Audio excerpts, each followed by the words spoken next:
Hi everyone, welcome back to my channel. ఇక్కడైతే మేము ఒక జ్యువెలరీ షాప్కి అయితే స్టార్ట్ అయ్యామన్నమాట. సో మా చిన్నోనైతే రెడీ చేసి బెడ్ పైన అలా వేయంగానే రోలింగ్ అయితే స్టార్ట్ చేసాడనమాట. స్టార్ట్ చేసి కూడా ఒక 2-3 డేస్ అవుతుంది అంతే. చాలా ప్రయత్నిస్తున్నాడు, కష్టపడుతున్నాడు.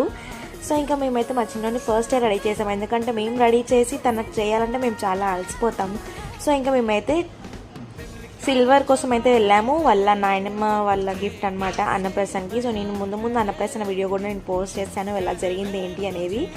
సో ఇక్కడ అయితే మేము జ్యువెలరీ స్టోర్కి స్టార్ట్ అయిన తర్వాత తనకి సిల్వర్కి సంబంధించి తీసుకుందాం అనుకున్నాము. సో సిల్వర్ అయితే తీసుకున్నాము. జస్ట్ 8 గ్రామ్స్లోనే తీసుకున్నాం అనమాట. భీమా జ్యువెలరీస్లో చాలా వెరైటీస్ అనమాట. అక్కడ మా చిన్నోడితో అయితే భలే టైం స్పెండ్ చేశారు. అండ్ మా చిన్నోడు కాబట్టి చిన్న బెలూన్ అయితే ఇచ్చారనమాట, భీమా జ్యువెలరీస్ బెలూన్ అనమాట. ఆ బెలూన్తో అయితే భలే ఆడుకున్నాడు చాలాసేపు వరకు. సో ఇంకా నా షాపింగ్ అయిపోయిన తర్వాత మేము ఇంటికైతే స్టార్ట్ అయిపోయాం. వీడియో నచ్చితే లైక్, షేర్ అండ్ సబ్స్క్రైబ్.